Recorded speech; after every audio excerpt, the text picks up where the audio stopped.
lanjutkan ketua. Saya juga orang hukum ketua. Sudah dokter belum? Bukan begitu ketua. Saya menghargai anggota mau ngomong apa silakan.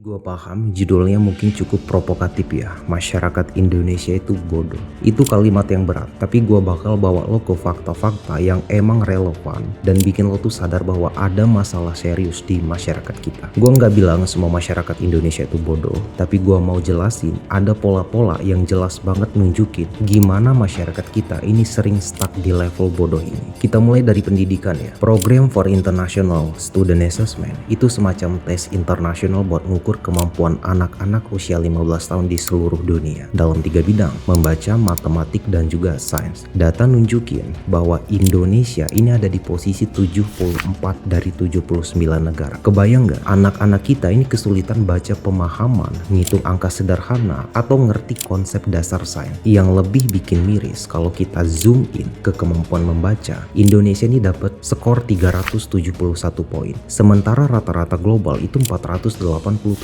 poin. Artinya anak-anak kita ini struggle cuma buat baca teks sederhana dan memahami apa maksudnya. Coba lo amati ya, komentar di media sosial itu banyak banget orang yang komen tanpa ngerti isi informasinya. Judul provokatif dikit langsung ngamuk. Ini kan nunjukin banget rendahnya literasi baca di masyarakat kita. Nggak ada critical thinking, yang ada itu semuanya cuman klik, share, kemudian emosi. Ngomong-ngomong soal baca ya, UNESCO juga pernah ngeluarin data yang bikin kita ini malu. Minat baca orang Indonesia itu cuma 0,001%. Artinya ya, dari 1000 orang itu cuma 1 orang yang rajin baca. Disinilah letak ironinya, karena negara kita ini punya lebih dari 270 juta orang, tapi mayoritas kayaknya lebih suka sibuk scroll media sosial daripada baca buku. Bahkan hasil survei naruh Indonesia ini di posisi 60 dari 61 negara soal budaya membaca. Ini bukan lagi sekedar fakta memalukan, tapi juga refleksi gimana masyarakat kita ini lebih memilih hiburan instan daripada edukasi. Mungkin di sini lo akan berontak ya, tapi kan zaman sudah berubah. Sekarang teknologi ini udah canggih. Baca nih nggak harus lewat buku, tapi lewat media sosial juga bisa. Oke, gua hargai pendapat lo. Tapi coba lo lihat realitanya. Kalau buka trending di YouTube, Google ataupun TikTok, lo bakal lihat tren konten di Indonesia. Tebak apa yang paling viral? Drama receh, prank, atau video pamer barang mewah. Konten edukasi itu memang ada, tapi lo sadar nggak di Indonesia video yang isinya tuh edukasi peminatnya kalah dibandingkan video tentang orang rebutan amplop di hajatan. Ini kan nunjukin pola konsumsi masyarakat kita ini lebih fokus pada hiburan yang sifatnya tuh instan daripada sesuatu yang bisa bikin otak mereka itu jalan. Sementara ya, data dari We Are Social itu nunjukin bahwa orang Indonesia rata-rata habisin 8 jam sehari di internet. Dari waktu sebanyak itu 3 jam lebih buat media sosial. Cuman masalahnya ya, konsumsi kontennya ini mayoritas nggak produktif. Lo pernah denger nggak soal masyarakat Indonesia gampang percaya hoax? Itu bukan cuma stereotip ya. Data nunjukin bahwa hoax yang tersebar di Indonesia itu ada ribuan, terutama lewat WhatsApp dan juga Facebook. Ini kan masalahnya ada pada budaya critical thinking yang nggak pernah dikembangin sejak dini. Di banyak keluarga ya, anak itu diajarin untuk patuh, bukan bertanya. Kalau lo nanya, lo dianggap nggak sopan.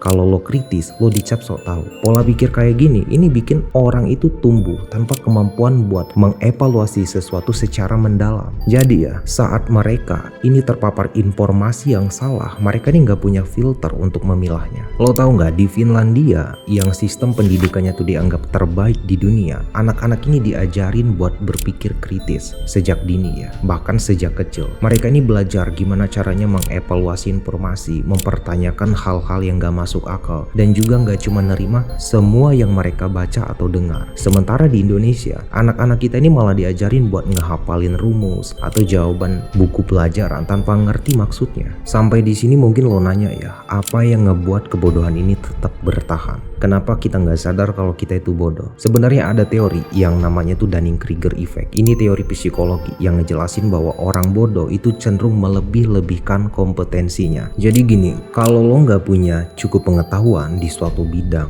atau kita sebut bodoh, lo juga nggak bakal sadar kalau lo itu bodoh. Kenapa? Karena kurangnya wawasan yang ngebuat lo tuh nggak mampu menilai diri sendiri secara objektif. Lo ngerasa semuanya itu baik-baik aja, kayak orang yang nggak bisa nyanyi tapi pede banget ikut audisi karena dia ngerasa suaranya tuh mirip Judika. Nah, fenomena ini itu nyata banget di mana-mana, termasuk di Indonesia. Jadi orang yang minim pengetahuan itu kayak hidup di bubble-nya sendiri ya, ngerasa paling pinter padahal itu enggak. Itu yang bikin mereka ini sering sok tahu, tapi nggak pernah nyadar kalau mereka sebenarnya ya salah besar gitu. Lucunya ya, media sosial ini jadi salah satu breeding ground buat kebodohan ini. Di sini kebodohan itu nggak cuma dilestarikan, tapi juga dikomersilkan. Algoritma media sosial kayak TikTok, Instagram ataupun Twitter itu didesain buat bikin lo tuh ketagihan, bukan bikin lo tuh pinter ya. Konten sensasional, kontroversial ataupun yang nyari keributan itu lebih gampang viral daripada konten yang sifatnya tuh edukasi. Misalnya, lo pasti sering lihat orang yang debat soal perbedaan pilihan presiden atau anti vaksin atau politik tanpa dasar fakta. Kenapa ini bisa terjadi? Karena mereka ini dapat validasi dari lingkaran mereka sendiri. Ini yang disebut sebagai echo chamber. Orang-orang ini cuma mau dengar apa yang mereka mau dengar. Bikin mereka ini semakin yakin kalau pendapat mereka itu benar. Akhirnya, ya mereka terjebak dalam lingkaran kebodohan itu sendiri. Lo mungkin pernah frustasi ya, coba ngasih tahu fakta ke orang yang jelas bodoh, tapi mereka nggak mau dengar. Salah satu alasannya karena efek backfire. Ketika lokasi bukti atau lokasi kritik yang bertentangan sama keyakinan seseorang, mereka ini nggak cuma nolak fakta itu, tapi malah makin percaya sama keyakinan mereka sendiri. Ini terjadi ya karena ego mereka ini merasa diserang. Dalam otak mereka ya, menerima fakta baru itu sama kayak ngaku kalah, dan masalahnya nggak ada yang suka kalah. Ini ngebawa kita ke masalah kritik ya. Di Indonesia budaya tidak mau dikritik ini kuat banget ya. Bukan hanya individu, bahkan negara pun ini anti kritik. Kasus-kasusnya banyak banget ya. Seorang ibu rumah tangga yang tinggal di Tangerang yang dipenjara karena kritik soal pelayanan rumah sakit lewat WhatsApp, atau aktivis yang ditangkap karena protes soal kebijakan lingkungan atau korupsi. Bahkan ada juga komika bintang Emon yang sempat kena serangan digital setelah mengkritik proses hukum kasus Novel Baswedan, dan bla bla bla masih banyak lagi. Menurut laporan Freedom House ya, Indonesia ini masuk kategori partly free dengan skor 59/100 untuk kebebasan politik dan juga sipil. Ini kan menandakan bahwa Indonesia ini punya masalah serius dalam melindungi hak warga negara buat bebas berpendapat. Salah satu faktor yang disebut adalah penggunaan hukum untuk membungkam kritik. Di sisi lain, hasil indeks ini menempatkan Indonesia di peringkat 100 dari 180 negara. Jelas ya, kebebasan pers kita ini tertekan. Banyak jurnalis yang diintimidasi atau dipidanakan karena berita yang dianggap merugikan pemerintah atau